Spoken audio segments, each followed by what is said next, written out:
Oke, selamat berjumpa kembali dengan aku Saris. Di kesempatan kali ini saya akan menjelaskan dari salah satu budaya khas kami suku Dayak. Tentang apakah itu?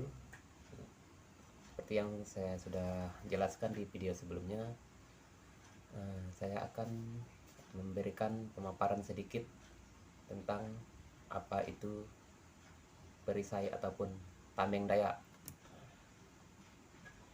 Jadi ini adalah tameng ataupun perisai Dayak yang sudah saya kerjakan mulai 3 minggu yang lalu. Jadi sangat sulit proses pembuatannya.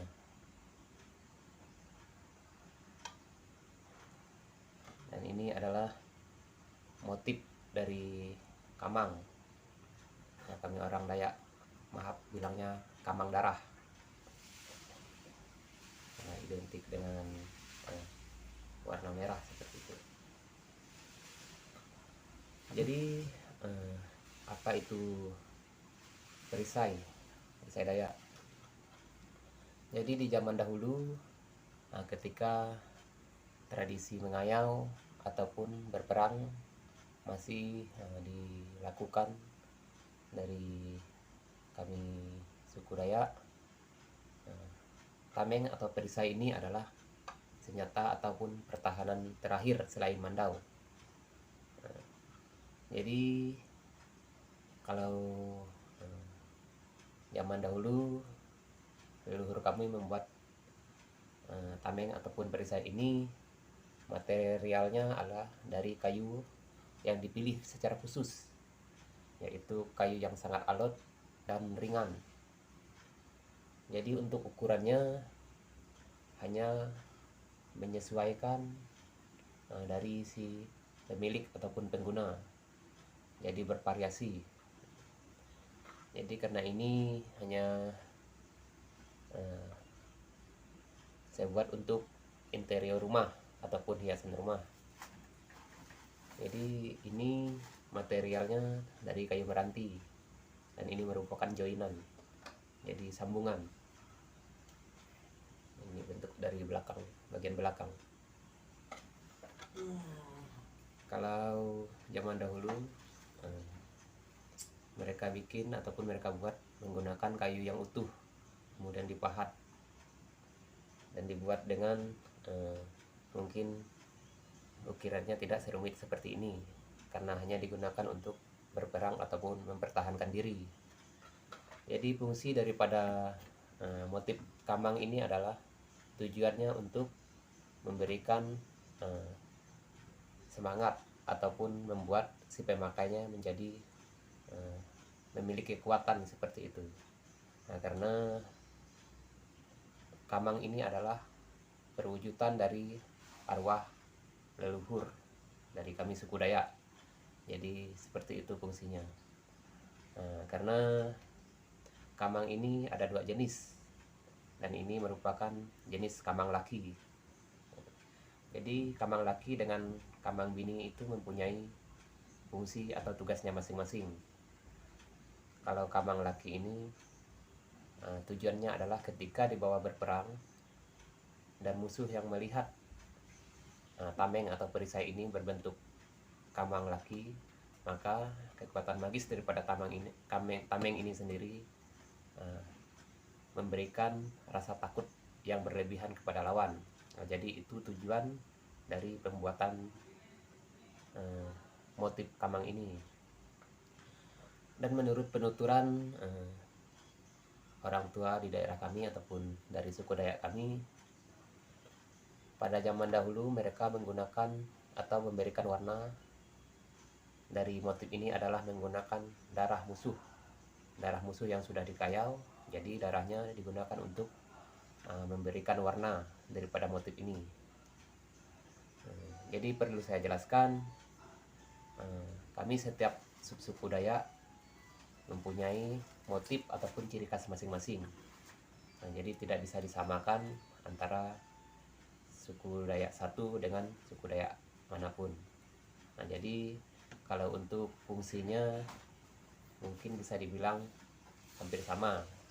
Nah, tetapi untuk motif maupun material kayunya mungkin ada perbedaan seperti itu.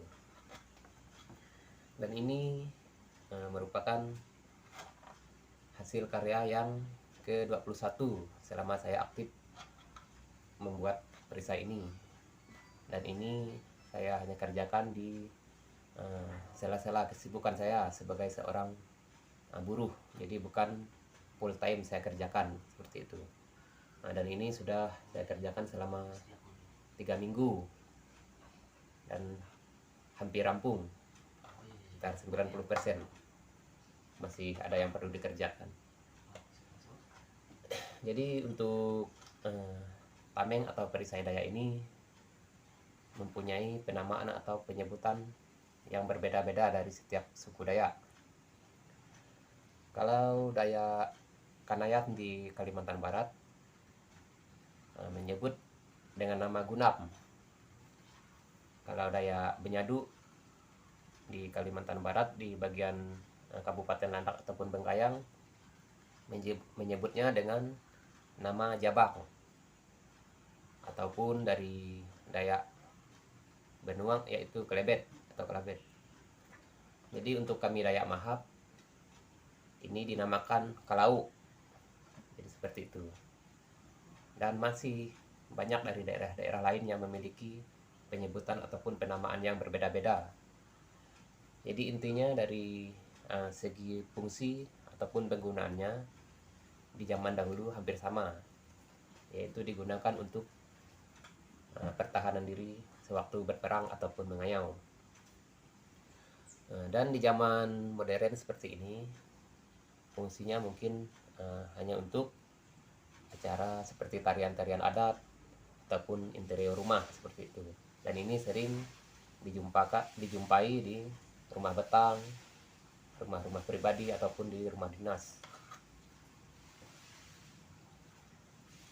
Jadi karena pengerjaannya yang bisa dibilang cukup rumit, hampir sama dengan mengerjakan mandau ataupun ukiran yang lain-lain.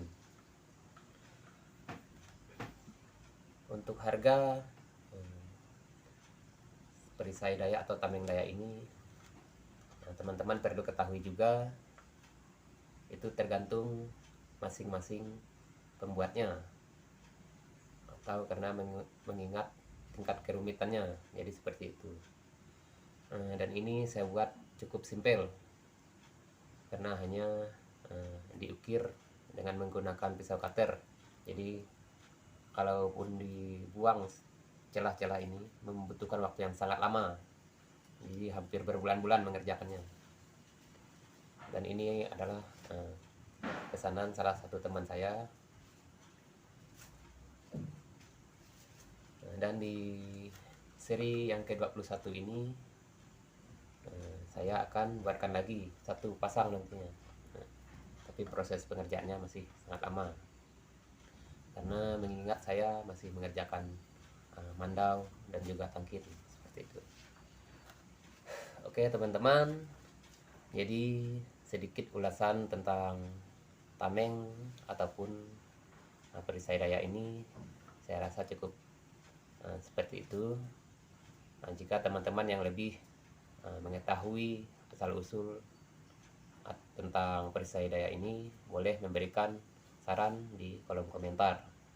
Nah, jadi yang perlu diingat, pemaparan saya ini adalah menurut kami suku Dayak Mahap. Jadi kita walaupun satu rumpun Dayak sangat berbeda dan hampir tidak sama seperti itu, walaupun satu suku Dayak. Jadi dari segi penamaan juga sudah memiliki perbedaan.